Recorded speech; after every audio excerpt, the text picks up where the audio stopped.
भारत रत्न देने का सवाल है।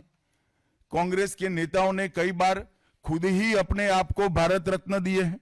55 में नेहरू जी ने खुद को भारत रत्न दे दिया, 71 में इंदिरा जी ने खुद को भारत रत्न दे दिया और 1990 में बाबा साहब को भारत रत्न तब मिला जब कांग्रेस पार्टी सत्ता में नहीं रही और भारतीय जनता पार्टी के समर्थन वाली सरकार थी। 1990 तक कांग्रेस पार्टी बाबा साहब को भारत रत्न न मिले इसका बड़े जतन से प्रयास करती रही, यहां तक कि बाबा साहब की जयंती को भी 100वीं जयंती को भी मनाने का मना ही कर दिया गया। नेहरू जी की अंबेडकर जी के प्रति नफरत जग जाहिर है।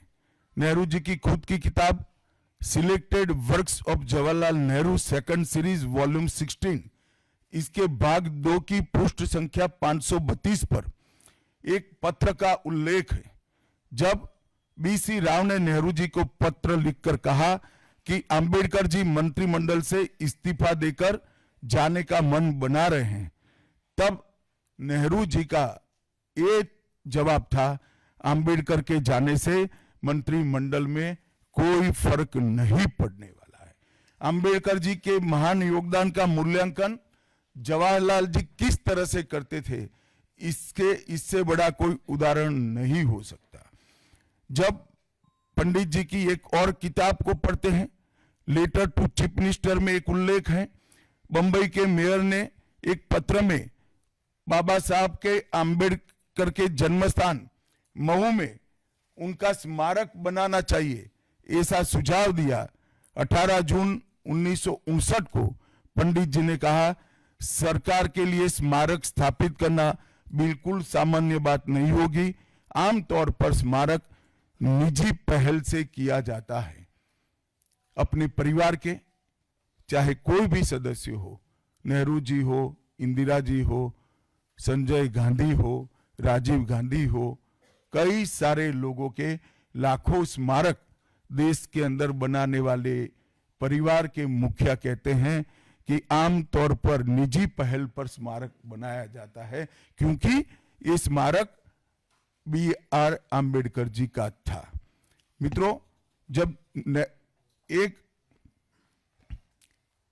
दूसरा उदाहरण मैं देना चाहता हूं, एक सर्वदलीय मंत्रिमंडल पहली देश की कैबिनेट बनी जिसमें बाबा साहेब अंबेडकर भी सदस्य थे, नेहरू जी प्रधानमंत्री थे।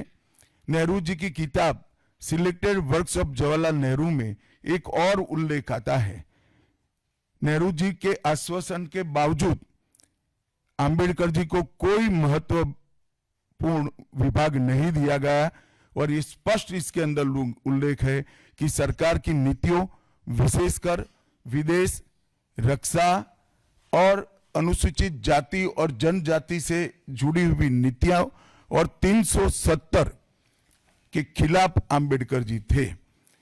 जब एक और कांग्रेस पार्टी है, बाबा साहेब अंबेडकर का कोई स्मारक जब तक कांग्रेस सत्ता में रही बड़ा नहीं बना। जहां जहां विपक्ष की सरकारें आती गई, स्मारक बनते गए। भारतीय जनता पार्टी की सरकारों ने और नरेंद्र मोदी जी की सरकार ने बाबा साहब के जीवन के संबंधित पंच तीर्थ का विकास किया। मध्य प्रदेश में महू, लंदन में वो स्थान जहां बाबा साहब पढ़ते थे, नागपुर में दीक्षा भूमि, दिल्ली में महापरिनिर्वाण स्थान और महाराष्ट्र के मुंबई में स्थित चैत्य भूमि का विकास करने का काम भारतीय जनता पार्टी की सरकारों ने किया। 19 नवंबर 2015 को नरेंद्र मोदी जी ने अंबेडकर जी के सम्मान में 26 नवंबर को संविधान दिन घोषित किया। डॉक्टर अंबेडकर इंटरनेशनल सेंटर की स्थापना भी की। 2018 में प्रधानमंत्री नरेंद्र मोदी जी ने महापरिनिर्वाण स्थल पर डॉक्टर अंबेडकर स्मारक का उद्घाटन किया, जो लगभग 2 एकड़ में फैला है। मित्रों, मैं आज जब आप सबके सामने उपस्थित हुआ हूं, तब राज्यसभा में मेरे बयान को तोड़ मरोड़ कर पेश किया गया। मेरा मीडिया के सभी मित्रों से आग्रह है, कांग्रेस ने सार्वजनिक जीवन में ये जो पद्धति की है कि बयानों को तोड़ मरोड़ कर पेश करना, हो हल्ला मचाना और भ्रांति खड़ी करना। पहले उन्होंने नरेंद्र मोदी जी के भी एडिटेड बयानों को सार्वजनिक किया। चुनाव जब चल रहा था, मेरे बयान को एआई का उपयोग कर एडिट किया गया और पूरे देश में इसको प्रसारित करने का घृणित काम किया गया। और आज अंबेडकर जी के लिए मेरी बात को तोड़ मरोड़ कर वो पेश कर रहे हैं। मैं स्पष्टता के साथ कहना चाहता हूं, मीडिया को विनती भी करना चाहता हूं कि मेरा पूरा बयान जनता के सामने रखिए। मैं वो पार्टी से आता हूं जो पार्टी कभी अंबेडकर जी का अपमान नहीं कर सकती।